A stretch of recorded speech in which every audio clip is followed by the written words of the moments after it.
नमस्कार, मैं नीतू राज आप सभी दर्शकों का हमारे कार्यक्रम आयुष्मान भारत में स्वागत करती हूँ। दर्शकों, हम सभी जानते हैं कि हमारा स्वास्थ्य हमारे लिए कितना ज़रूरी है, कितना महत्वपूर्ण है।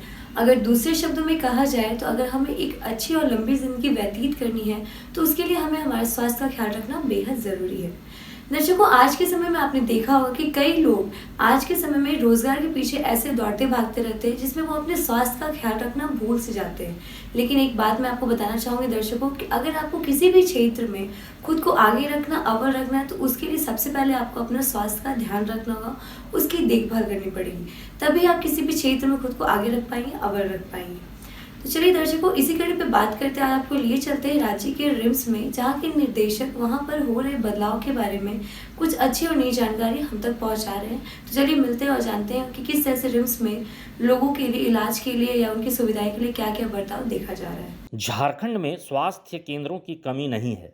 खासकर बात करें झारखंड की राजधानी रांची स्थित राजेंद्र आयुर्विज्ञान केंद्र रिम्स की, जो एक सरकारी अस्पताल है। रिम्स में स्वास्थ्य संबंधी मामलों को लेकर जो सुविधाएं उपलब्ध हैं वह अपने आप में एक मिसाल है। यही वजह है कि न सिर्फ रांची बल्कि पूरे झारखंड और आसपास के दूसरे राज्यों से भी ज़रूरतमंद मरीज जिनके पास पैसे नहीं हैं, वैसे मरीज अपना इलाज कराने रिम्स पहुंचते हैं। रिम्स अस्पताल अब गरीब ज़रूरतमंद मरीजों के लिए उम्मीद का किरण बना है। नमस्कार, जोहार, स्वागत है आपका। हम आज मौजूद हैं राज्य के सबसे बड़े अस्पताल रिम्स में। रिम्स की व्यवस्थाओं पर जो है हम बातचीत करेंगे रिम्स के निदेशक और जाने माने न्यूरोसर्जन डॉक्टर राजकुमार से। देखिए, आप जानते हैं कि ये ऑटोनॉमस इंस्टीट्यूट है झारखंड का और सबसे बड़ा इंस्टीट्यूट है, जैसा कि आपने खुद ही कह दिया। हमारे पास 40 विभाग हैं जिसमें मेडिकल छात्रों की पढ़ाई से लेकर इलाज तक सभी तरह की सुविधाएं हैं। सुपर स्पेशलिटीज़ जिनको हम कहते हैं, जैसे न्यूरो सर्जरी है, न्यूरोलॉजी है, प्लास्टिक सर्जरी है और अन्य इसी तरह की जो सुपर स्पेशलिटीज़, कार्डियोलॉजी है, कार्डियक सर्जरी है, इस तरह के हमारे पास अभी केवल 9 डिपार्टमेंट्स हैं और अभी उतने स्ट्रांग नहीं हैं। हम ग्रेजुअली कोशिश कर रहे हैं कि इनको भी बिल्डअप किया जाए ताकि सुपर स्पेशलिटीज़ की जो थोड़ी सी अभी प्रॉब्लम है रिम्स में वो भी दूर की जा सके। वैसे जो 9 सुपर स्पेशलिटीज़ हैं उनमें काम तेज़ी से चल रहा है। जैसे हमारे पीडियाट्रिक सर्जरी विभाग है, कार्डियोलॉजी है, कार्डियोथोरेसिक सर्जरी का भी कुछ चल ही रहा है। तो इस तरह के विभाग काम कर रहे हैं। बाकी सभी स्पेशलिटीज़ हमारे यहाँ अवेलेबल हैं, चाहे वो हम बात करें जनरल सर्जरी की, जनरल मेडिसिन की, चाहे ईएनटी की कर लें, चाहे ऑप्थेल्मिस की करें, चाहे ऑब्स्टेन गायनी की करें। ये सारे डिपार्टमेंट सभी फंक्शनल हैं और इसी के साथ प्री मेड क्लिनिकल और पैरा क्लिनिकल डिपार्टमेंट्स जो होते हैं, जिनमें पैथोलॉजी भी है, प्रिवेंटिव मेडिसिन भी है, माइक्रोबायोलॉजी भी है, जूरिस्प्रूडेंस भी है। इस तरह के डिपार्टमेंट्स जिनकी ट्रेनिंग हम मेडिकल स्टूडेंट्स को देते हैं, वो सारे के सारे डिपार्टमेंट बहुत पुराने हैं, इस्टेब्लिश्ड हैं। और जैसा कि आप जानते हैं कि इसके अलावा रिम्स में केवल डॉक्टर्स ट्रेंड नहीं किए जाते, यहाँ पे स्पेशलिस्ट भी ट्रेंड हो रहे हैं, सुपर स्पेशलिस्ट भी ट्रेंड हो रहे हैं। करीब 537 करीब जो हैं हमारे यहाँ सभी मिलाकर सुपर स्पेशलिटी और पोस्ट ग्रेजुएट ट्रेनिंग प्रोग्राम चल रहे हैं। अंडर ग्रेजुएट्स की अगर हम बात करें तो 2267 स्टूडेंट्स हमारे पास आज की तारीख में हैं, जिसमें 180 हर बैच में मेडिकल स्टूडेंट्स आते हैं और इसके अलावा बीडीएस की ट्रेनिंग है हमारे पास, नर्सिंग की ट्रेनिंग्स हैं, जो टेक्निकल स्पेशलिटीज़ होती हैं जिनसे हम टेक्नीशियन ट्रेंड करते हैं, वो ट्रेनिंग है। तो सभी मिलाकर 2300 से कुछ कम स्टूडेंट हमारे कैंपस में इस ट्रेनिंग के लेवल के जो सर्विसेज नहीं देते हैं हॉस्पिटल में, जैसे जूनियर एजेंट्स हैं जो ट्रेनिंग में एमडी एमएस वाले, वो तो सर्विसेज भी देते हैं। तो 2267 करीब हमारे पास केवल ये स्टूडेंट्स हैं जिनको हम केवल ट्रेंड कर रहे हैं। तो आप समझ सकते हैं कि रिम्स का विस्तार कितना है। तो हम केवल पेशेंट सर्विसेज नहीं देते हैं, हम human resources, skilled human resources जो मेडिकल में हैं, जिनकी ज़रूरत होती है हर हॉस्पिटल में, वो भी ट्रेंड करने का काम कर रहे हैं। रिम्स में इलाज और जांच की सारी सुविधाएं उपलब्ध हैं, वहीं चिकित्सकों की भी कोई कमी नहीं है। लगभग सभी बीमारियों के लिए यहाँ महिला और पुरुष चिकित्सक उपलब्ध हैं। नर्स स्टाफ, ट्रॉलीमैन, सुरक्षा गार्ड सहित सभी जरूरी सेवाएं सातों दिन 24 घंटे मौजूद हैं, जो मरीजों की सेवा में खड़े रहते हैं। रिम्स में अभी बहुत सारी प्रॉब्लम्स हैं जिन पे भी हम बात करेंगे। अभी हम कम मैन पावर में काम कर रहे हैं, इसलिए प्रेशर ज़्यादा हो जाता है। ये बता दूं मैं कि 2000 से 2300 पेशेंट तो केवल ओपीडी में आते हैं पर डे, और इसके अलावा करीब 300 पेशेंट ट्रॉमा और इमरजेंसी में आ जाते हैं। तो आप अगर इस तरह देखें तो 25 से 2600 पेशेंट और उनके साथ आने वाले अगर अटेंडेंट्स को जोड़ लें तो आप सोच सकते हैं कि कितनी भीड़ रिम्स में एक दिन में आती है, और उसको कैटर करना हमारे लिए बहुत बड़ा चैलेंज होता है। तरह तरह की प्रॉब्लम्स होती हैं, तरह तरह के उनके साथ अटेंडेंट्स होते हैं। कोई बेहोश आता है, उसके साथ 4 रिश्तेदार आते हैं, कोई ट्रक एक्सीडेंट, कोई रोड साइड एक्सीडेंट, कोई बस एक्सीडेंट, इस तरह के एक्सीडेंट्स आते हैं। तो कई लोग, जैसा कि आप जानते हैं, स्पॉट पे ही जान गंवा देते हैं। बाकी जो बच के आते हैं वो सीरियस कंडीशंस में होते हैं। इसको देखते हुए हमने बार बार ट्रॉमा इमरजेंसी में राउंड भी लिया है। पहले कुछ चीज़ें वहाँ स्ट्रीमलाइन नहीं थी, हमने उसको स्ट्रीमलाइन किया है, सिस्टम स्ट्रीमलाइन किया है, मेडिसिन्स उनको मिल जाएं वो स्ट्रीमलाइनिंग किया है, उसकी ट्राइजिंग वहाँ पे हो जाए। ट्राइजिंग एक वर्ड होता है जिसको मैं इंट्रोड्यूस कर रहा हूँ, अभी उसमें कुछ प्रॉब्लम्स आ रही हैं। ट्राइजिंग का मतलब ये होता है कि जैसे सीरियस पेशेंट आया तो हम उसको 3 कैटेगरी में बांट लेते हैं। एक वो जो एकदम सीरियस हैं, दूसरे जो मध्यम दर्जे के सीरियस हैं, तीसरे वो जो जिनमें ऑब्जर्वेशन की ज़रूरत है, उतने सीरियस नहीं है। इनको हम एट स्पॉट ही ट्राइजिंग करेंगे। इसके बाद उनको जिस भी एरिया में जाना है या जो भी जांच होनी है उसके हिसाब से उनको उसी समय डिसीजन करके भेज दिया जाएगा। तो एक इमरजेंसी का सिस्टम भी हम स्मूथिंग करने की कोशिश कर रहे हैं। इसके अलावा हम ये भी बता दें कि साल भर का हमने डेटा निकाला है, उसमें हमारे पास 2200 से कुछ 10-5 बेड कम है जो फंक्शनल हैं। तो इंडोर में भी हमारे यहाँ करीब 86,000 पेशेंट एक साल में एडमिट हुए हैं। इसी तरह हम देखते हैं कि 8 से 9 लाख पेशेंट, 8.5 लाख से 9 लाख पेशेंट जो हैं हम ओपीडी में पर ईयर देखते हैं। करीब 14 लाख तो जांचें हो जाती हैं। जैसे आप लोग बार बार यहाँ पब्लिक कहती है कि रिम्स में जांचें नहीं हो रही हैं, रिम्स की पर्चियाँ बाहर जाती हैं, ये भी सही है। ये एक दुर्व्यवस्था है जिसको हमने आने के बाद काफ़ी स्ट्रीमलाइन किया है। झारखंड में स्वास्थ्य केंद्रों की कमी नहीं है। खासकर बात करें झारखंड की राजधानी रांची स्थित राजेंद्र आयुर्विज्ञान केंद्र रिम्स की, जो एक सरकारी अस्पताल है। रिम्स में स्वास्थ्य संबंधी मामलों को लेकर जो सुविधाएं उपलब्ध हैं वह अपने आप में एक मिसाल है। यही वजह है कि न सिर्फ रांची बल्कि पूरे झारखंड और आसपास के दूसरे राज्यों से भी ज़रूरतमंद मरीज जिनके पास पैसे नहीं हैं। अभी हम 2-3 मीटिंग कर चुके हैं। हम कोशिश ये कर रहे हैं कि मरीजों की जेब पर ज़्यादा खर्चा न पड़े। उसके लिए हमने आर्डर पास किया है कि जेनरिक दवाइयाँ लिखी जाएं, और जो ब्रांडेड दवाइयाँ लिखी जानी हैं वो scientifically proven evidence based medicine के हिसाब से लिखी जाएं। ये थोड़ा सा टेढ़ा टर्म है जिसको डॉक्टर समझते हैं। हमने उनको साइंस और एडमिनिस्ट्रेटिव दोनों पावर दे के एक गाइडेड फ्रीडम दी हुई है, जिससे कि मरीज के जेब पर ज़्यादा पैसा न पड़े। इसके अलावा जो टाउटिंग हो रही थी, पर्ची वार्ड में लिखी गई और तुरंत ही टाउट लग गया और वो बाहर ले गया, इसको रोकने के लिए अभी हमने मीटिंग्स की हैं, मशीन्स मोबिलाइज कर रहे हैं। हम एक सेंट्रल फैसिलिटीज़ प्रोवाइड करने की बात लगातार सोच रहे हैं। उसके लिए एरिया भी एलोकेट किया है, एरिया देख भी रहे हैं, उसको हम रीऑर्गेनाइज भी कर रहे हैं कि किस तरह से सारी की सारी जांचें जो ओपीडी की हैं वो एक जगह हो जाएं, इंडोर की भी वहीं हो जाएं और वहीं से रिपोर्ट्स मिल जाए। आगे चल के कोशिश ये करेंगे कि लैपटॉप पे भी ये जांचें मरीजों को और जो संबंधित कंसल्टेंट्स हैं उनको मिल जाएं। तो इस तरह से हम देखेंगे कि ये टाउटिंग बिजनेस भी बंद करेंगे। कुछ चीज़ों में अभी सर्जिकल आइटम्स या कुछ जो कंज्यूमेबल्स हैं जिनमें हमारे टेंडर अभी नहीं हो पाए हैं। जैसा कि आप जानते हैं, मुझे थोड़ा ही टाइम मिल पाया कोड ऑफ कंडक्ट के पहले, तो परचेस प्रोसेस स्मूथ की। रिम्स में पहले दवाइयाँ नहीं मिल पाती थी, अभी दवाइयाँ लगातार परचेस की जा रही हैं। इसके बाद भी कुछ रिपोर्ट्स मिलती हैं कि फिर भी कुछ पर्चियाँ लिख दी जाती हैं, उन पे हमारी नज़र है। सर्जिकल आइटम्स की प्रॉब्लम्स थी तो हमने जो यहाँ पे वो सस्ती दवाइयों का जो स्टोर है सरकारी तौर पे जो मान्य है, उसको हमने स्ट्रेंथन किया है, उससे हम कंज्यूमेबल्स खरीद रहे हैं। धीरे धीरे हमारा एफर्ट्स ये हो गए कि सारी दवाइयाँ या तो जेनरिक लिखी जाएं, और अगर जेनरिक न लिखी जाए, ब्रांड अगर लिखी जाए तो सबसे सस्ती ब्रांड लिखी जाए, और जो ब्रांड ऐसी लिखी जाए जो हमारे सरकारी तंत्र में या सरकारी तंत्र के कंट्रोल में जो चीज़ें अवेलेबल हों। इसके अलावा जो इम्प्लांट्स की एक बड़ी प्रॉब्लम आती है, आजकल ज़माना मॉडर्न है, मेडिकल साइंसेज बहुत बढ़ गई हैं, सर्जरीज़ होती हैं, उसमें इम्प्लांट्स लगते हैं। इम्प्लांट्स में अभी तक कोई व्यवस्था नहीं थी, अभी हमने इसको भी स्मूथन करने की कोशिश की है। अभी तो टेम्परेरी बेसिस पे ये जन औषधि में अवेलेबल रहती हैं।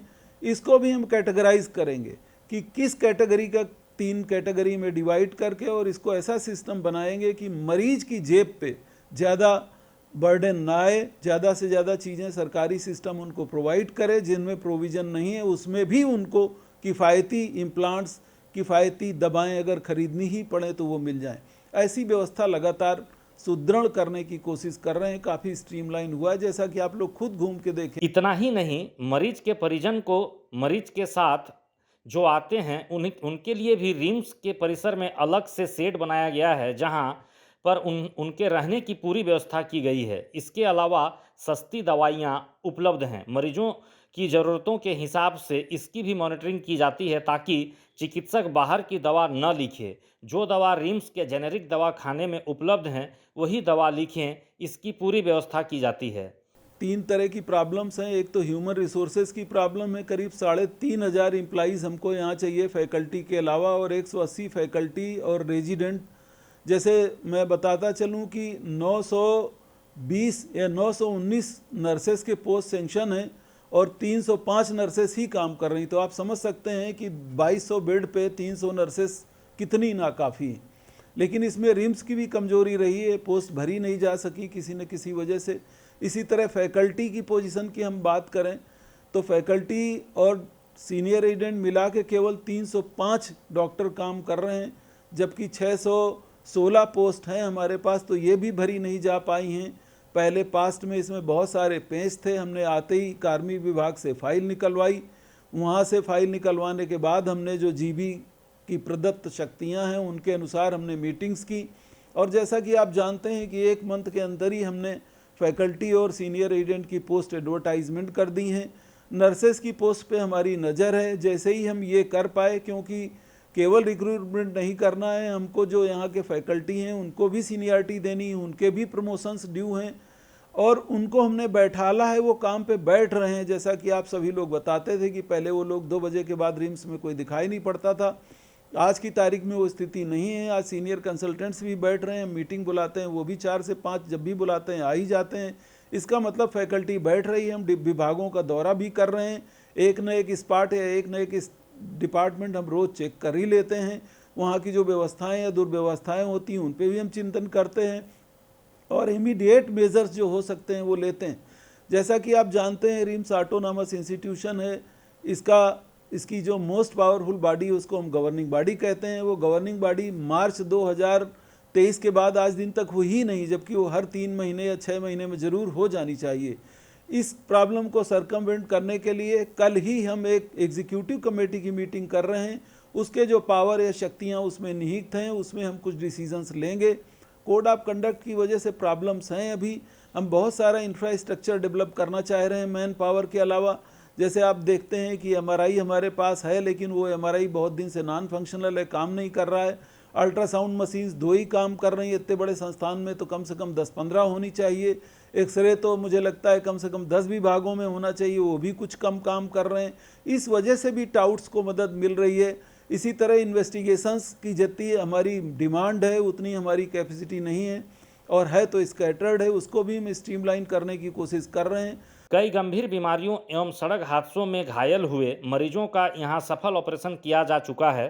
आयुष्मान कार्ड के माध्यम से भी यहाँ पर इलाज की व्यवस्था की गई है।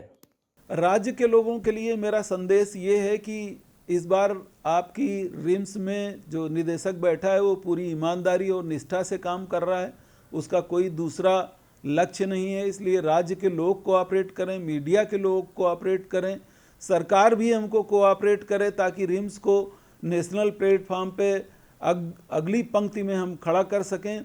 इसके लिए कुछ लोग जो है यहाँ पे लॉबीज बनी हुई हैं, तो लॉबी से सावधान रहें। उसमें कुछ और लोग भी शामिल हैं जो तरह तरह की भ्रांतियां फैलाते रहते हैं। हम रोज़ सुविधाएं देने की बात करते हैं, कभी कभी गलत खबरें भी छप जाती हैं, और वो सही छपती हैं इसलिए क्योंकि जो सरफेस में दिखाई पड़ता है वो कई बार अंदर नहीं होता है। तो मैं राज्य के लोगों को ये कहना चाहता हूँ कि गरीब का पैसा, और गरीब के लिए जो सरकार ने पैसा असाइन किया है वो सारी की सारी सुविधा गरीब आदमियों को मिले, उसके लिए सारे प्रयास जारी हैं। और जो लोग यहाँ गलत खबरें फैलाते हैं उनसे सावधान रहें। रिम्स वो सारा व्यवस्था करेगा जिससे सुचारू रूप से ट्रीटमेंट हो। आगे चलकर हम ये भी करने जा रहे हैं कि किसी को कोई शिकायत करनी है, लेकिन फर्जी शिकायतें नहीं, फर्जी शिकायतों का भी मैं इंतजाम करूंगा, क्योंकि यहाँ ये भी बहुत ज़्यादा देखने को मिलता है कि लोग बायस इंटरेस्ट से गलत सलत शिकायतें रोज़ 10-15 करते हैं, और जब उनकी जांच की जाती है तो उनमें सब्सटेंस नहीं मिलता है। लेकिन पेशेंट फ्रेंडली सिस्टम बनाने के लिए हम जगह जगह डिस्प्ले करेंगे, टाउटिंग को ख़त्म करेंगे सिस्टम बनाकर, और साथ ही साथ पेशेंट फ्रेंडली सिस्टम बनाएंगे कि पेशेंट के अटेंडेंट को ज़्यादा परेशान न होना पड़े, उसको जितनी कम छतों में जाना पड़े, उससे जो सुविधा मिल जाए वो मिले। साथ ही साथ जैसा कि हमने बताया, हॉस्पिटल का एक्सपेंशन हम कर रहे हैं, 4 बड़े बड़े ब्लॉक्स आ रहे हैं जिसको आप एक कैंपस कहते हैं जो खाली पड़ा है, उसमें 3 बिल्डिंग्स आएंगी, सुपर स्पेशलिटी ब्लॉक आएगा। इसका वर्क ऑलरेडी मार्च 2023 की जीबी से बिल्डिंग कॉरपोरेशन को अवार्ड हो चुका है। उनकी कुछ टेक्निकल प्रॉब्लम्स हैं, उन पे हम मीटिंग्स भी कर रहे हैं कि वो क्यों जल्दी काम न शुरू करें। मैं समझता हूँ उसमें भी जल्दी काम शुरू होगा, तो रिम्स को एक नया जंप जल्दी मिलेगा, और जो फैसिलिटीज़ नहीं हैं वो दी जाएंगी। यहाँ पे ये भी ध्यान रहे कि कुछ डॉक्टर्स जो मल प्रैक्टिस कर रहे हैं, प्राइवेट प्रैक्टिस कर रहे हैं, उसको भी हम देखेंगे, लेकिन उसके पहले हम इंफ्रास्ट्रक्चर डेवलपमेंट पे ध्यान दे रहे हैं, ताकि कुछ लोग जो ऑलरेडी धमकियां देते हैं कि वो नौकरी छोड़ देंगे और उसमें जो है रिम्स बैठ जाएगा, तो उनको भी गलतफहमी हम दूर करेंगे। और जो अराजक लोग हैं, वो चाहे डॉक्टर हों, चाहे वो फैकल्टी हों, चाहे वो एम्प्लॉइज़ हों, काम अब सभी को करना पड़ेगा, क्योंकि निदेशक अब टाइम से 9 बजे आता है, 6 बजे तक बैठता है, इसलिए सभी को काम करना पड़ेगा। और मुझे लगता है काफ़ी लोगों को ये मैसेज चला गया है, जिनको नहीं गया है उनको दिया जाएगा, अगर नहीं समझेंगे तो कानूनी कार्रवाई भी की जाएगी। तो देखा दर्शकों आपने किस तरह से रांची के रिम्स में हो रहे बदलाव के कारण मरीजों को वहाँ की सारी सुविधाएं मिल पा रही है और वो वहाँ पे अच्छे तरीके से अपना इलाज करवा पा रहे हैं। तो चलिए अपने कार्यक्रम को थोड़ा सा आगे बढ़ाते हैं और आपको लिए चलते हैं रांची के रिम्स में ही किडनी विभाग में, जहाँ के डॉक्टर किडनी के इलाज के बारे में कुछ अच्छी और नई जानकारी हम तक पहुँचा रहे हैं, जिससे जो भी लोग किडनी से पीड़ित हैं, किडनी की बीमारी से, उनको इस जानकारी से बहुत आसानी मिलेगी, बहुत सारी नई नई जानकारी भी मिल पाएगी। तो चलिए मिलते हैं डॉक्टर से और जानते हैं कि वो क्या क्या जानकारी हम तक पहुँचा रहे हैं। रांची शहर अस्पतालों का शहर है। अगर हम यह कहें तो इसमें किसी तरह की दुश्वारी नहीं होनी चाहिए, क्योंकि रांची का ऐसा कोई भी इलाका नहीं है जहां पर अस्पताल नहीं है। हर गली, हर चौक चौराहे में बड़े बड़े अस्पताल स्थापित कर दिए गए हैं। ऐसे अस्पतालों में महंगे इलाज गरीबों के लिए एक श्राप के समान है। जोहार, मैं संदीप। आज हम आ पहुँचे हैं रांची के राजेंद्र आयुर्विज्ञान संस्थान में, और हमारे साथ नेफ्रोलॉजी विभाग की विशेषज्ञ डॉक्टर प्रज्ञा पंत जी हैं। आइए उनसे हम जानते हैं नेफ्रोलॉजी को लेकर राजेंद्र आयुर्विज्ञान संस्थान में क्या क्या सुविधाएं हैं और किस तरीके से पूरे झारखंड के लोग जो किडनी की समस्या काफ़ी तेज़ी से बढ़ती जा रही है, हर कोई इससे ग्रसित है, तो किस तरीके से यहाँ पे इलाज हो रहा है, क्या क्या सुविधा है, क्या क्या जांच हो रहा है। आइए हम यहाँ के विशेषज्ञ से जानते हैं। देखिए, किडनी रोग में को पहचानने में मेन दिक्कत ये होती है कि अक्सर ये इसमें कोई लक्षण नहीं होते हैं। तो अगर लक्षण होंगे तो लक्षण क्या क्या हो सकते हैं? लक्षण हो सकते हैं शरीर में सूजन आना, उल्टी होना, खून का नहीं बनना, पेशाब का कम होना या पेशाब में जलन होना, ये सब लक्षण हो सकते हैं। लेकिन अक्सर बहुत सारे पेशेंट्स में कोई लक्षण नहीं होता है। तो इससे ये हम लोग डिडक्शन निकाल सकते हैं कि आप अगर आपको पता करना है निश्चित रूप में कि आपको किडनी की बीमारी है कि नहीं है, तो आपको टेस्ट करवाने ज़रूरी होते हैं। कुछ स्क्रीनिंग टेस्ट होते हैं, जैसे रक्त में यूरिया और क्रिएटिनिन कितना है, पेशाब के टेस्ट होते हैं। ये सब स्क्रीनिंग टेस्ट अगर नॉर्मल है तभी आप कंफर्म जान सकते हैं कि किडनी की बीमारी नहीं है। लक्षणों के आने का इंतज़ार नहीं करना चाहिए, क्योंकि वो अक्सर लेट आते हैं और कई केसेस में तो आते ही नहीं। सरकार ने गरीबों के लिए ऐसे भी अस्पताल स्थापित कराए हैं जहां पर न सिर्फ गरीब मध्यम वर्ग परिवारों का इलाज हो बल्कि वह स्वस्थ होकर घर लौटें इसकी गारंटी भी देता है। जी हां, हम बात कर रहे हैं रांची शहर में स्थापित सरकारी अस्पताल राजेंद्र आयुर्विज्ञान केंद्र, जिसे हम रिम्स कहते हैं। रिम्स अस्पताल में सभी बीमारियों का इलाज संभव हो रहा है। वास्तविकता ये है कि किडनी की बीमारी डेफिनेटली किसी को कोई क्रोनिक इलनेस, एक लॉन्ग टर्म इलनेस लगी है तो उसको डर लगना तो स्वाभाविक है। लेकिन यहाँ पे एक बात और इम्पॉर्टेंट जानने की है कि किडनी ही एकमात्र ऐसा अंग जो हमारे शरीर के जो वाइटल अंग है, जैसे ब्रेन, हार्ट, किडनी, लिवर, इन सब वाइटल अंगों में किडनी ही एक ऐसा अंग है जो पूर्णतः 100% फेल अगर हो जाए किसी का, उसके बाद भी एक लॉन्ग नॉर्मल इन क्वांटिटी, मतलब नंबर ऑफ ईयर्स भी नॉर्मल के बराबर और क्वालिटी ऑफ लाइफ भी बहुत अच्छी जीना संभव है, जो कि किसी और अंग के फेलियर में संभव नहीं है। तो ठीक है, क्रोनिक इलनेस लगने से डर लगना स्वाभाविक है, बट अगर आप पॉजिटिवली लेके, फैमिली का सपोर्ट है और आप मेहनत करते हैं, जैसा डॉक्टर की सलाह रहती है उस तरीके से डायलिसिस या ट्रांसप्लांट जो भी है आप करवाते हैं, तो आपकी एक नॉर्मल ज़िंदगी संभव है। और यहाँ पे मैं ये भी बोलना चाहूँगी कि किडनी बीमारी का मतलब ही डायलिसिस और ट्रांसप्लांट नहीं होता है। किडनी की बहुत तरीके की बीमारी होती हैं और उसमें से एक बहुत ही कम प्रतिशत के पेशेंट्स को ही डायलिसिस और ट्रांसप्लांट की ज़रूरत होती है। देखिए, डायलिसिस की तो जो ज़रूरत पड़ती है वो बहुत तरीके की, वो बताना शायद यहाँ संभव नहीं होगा, लेकिन मैं मेनली जो हम लोग सोसाइटी में, पब्लिक में जिन लोगों की डायलिसिस आपने देखा होगा अपने नेबरहुड में, तो वो लोग पेशेंट्स होते हैं क्रोनिक किडनी डिजीज़ के, यानी जिनकी किडनी धीरे धीरे ख़राब हो गई है। तो जब ऑलमोस्ट 90% तक किडनी ख़राब हो जाती है, इवन 90% किडनी भी ख़राब हो जाती है, तब तक भी हम लोग विदाउट डायलिसिस ट्रीटमेंट के ऊपर पेशेंट को रख पाते हैं।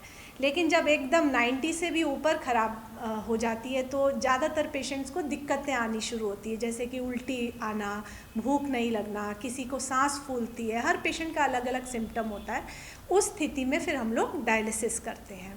और एक बार किसी क्रोनिक किडनी डिजीज़ के पेशेंट को डायलिसिस की ज़रूरत पड़ने लगी, इसका मतलब अब बेहतर है कि वो जितना शीघ्र से शीघ्र ट्रांसप्लांट करा ले तो अच्छा है।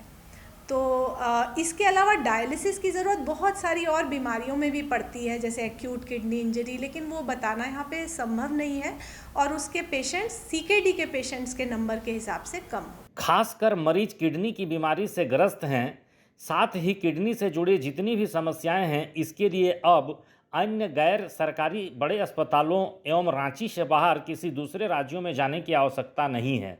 रिम्स में ही किडनी की बीमारी से संबंधित सारी सुविधाएं उपलब्ध करा दी गई हैं। कोई भी काम करने से पहले हमको पॉजिटिव एस्पेक्ट में सोचना चाहिए। तो जब आप ट्रांसप्लांट के लिए प्लानिंग करते हैं तो इतना दूर तक सोचना कि सेट हो जाए, ठीक है, वो विशफुल थिंकिंग, अगर वैसा हो तो बहुत अच्छा है। लेकिन अभी हमको जब शुरू करेंगे सोचना तो दो ही चीज़ें सोचिए, कहाँ कराना है, कौन डोनर होगा। कौन डोनर होगा उसमें आप जितना सोच सकते हैं वो यही सोच सकते हैं कि ब्लड ग्रुप सेम हो, डोनर की एज बहुत ज़्यादा ना हो, 65 साल के नीचे रहे तो अच्छा है, और आपके रिलेशन में हो, क्योंकि अभी तक भारतीय कानून अलाउ नहीं करता है, अलाउ करता है स्पेशल सर्कमस्टेंसेस में, बट स्टिल बेटर होगा कि आपके रिलेशन में हो पेशेंट जो डोनर है। तो ये 3 चीज़ें आप देखिए कि एज ठीक ठाक हो, 65 इयर्स के नीचे हो, ब्लड ग्रुप अगर मैच करे तो बहुत अच्छा है, हालांकि आजकल बिना मैच करे भी सक्सेसफुल ट्रांसप्लांट होते हैं, और तीसरा चीज़ ये है कि वो आपके फैमिली मेम्बर हो। ये 3 चीज़ तक आप सोच सकते हैं। उसके बाद वो उसकी किडनी आपको मैच करेगी कि नहीं करेगी, कितना रिस्क है फेल होने का, वो सब डॉक्टर का काम है। आपको उन डोनर जो आपने डिसाइड किया उसके बाद आपको डॉक्टर के पास ले जाना है, अपने ट्रांसप्लांट सेंटर के पास ले जाना है, और वहाँ पे आगे का जांच होके आपको बताया जाए। रिम्स में अब दूर दराज से भी मरीज किडनी का इलाज कराने पहुंच रहे हैं। यहाँ पर डायलिसिस की भी व्यवस्था कराई गई है। सबसे बड़ी बात है कि आयुष्मान कार्ड से यहाँ पर लगभग सभी बीमारियों का इलाज संभव हो पा रहा है, जिससे गरीबों को काफ़ी राहत मिली है। किसी भी पब्लिक टॉक में सबसे इम्पॉर्टेंट चीज़ होनी चाहिए प्रिवेंशन, कि हो ही ना बीमारी। इसके लिए अभी हम लोग जो कर सकते हैं, जिनको नहीं बीमारी हुई है, सबसे इम्पॉर्टेंट और सबसे कॉमनली जो गलती होती है समाज में, कि अपने शुगर और ब्लड प्रेशर को कंट्रोल में रखिए। आप ये मत सोचिए, जो हम लोग देखते हैं हीरोइज्म सा मानते हैं, मेरा तो शुगर 300 रहता है, हम तो एकदम ठीक रहते हैं। आप अभी ठीक रहते हैं, आप 10 साल बाद नहीं ठीक रहेंगे। हो सकता है आपको कुछ ना हो 10 साल में, बट सीधे आपका किडनी जब फेल होगी और उसके कॉन्सिक्वेंसेस जब आप झेलेंगे, आपके धीरे धीरे बाकी अंगों में भी असर पड़ेगा, तब आप समझ पाएंगे उस चीज़ को। तो सबसे नंबर 1 अपना ब्लड प्रेशर और अपना ब्लड शुगर एकदम रिलीजियसली उसको कंट्रोल में रखें। अनावश्यक दवाइयों के सेवन से बचें। और तीसरा है कि नियमित जांच कराते रहे, स्पेशली अगर आप 40 साल के ऊपर हैं, या फिर आपके घर में किसी को किडनी की बीमारी है, या फिर अगर आपको शुगर या ब्लड प्रेशर की बीमारी है। ये 3 चीज़ें हमारे हाथों में हैं, ये 3 चीज़ हमें करनी।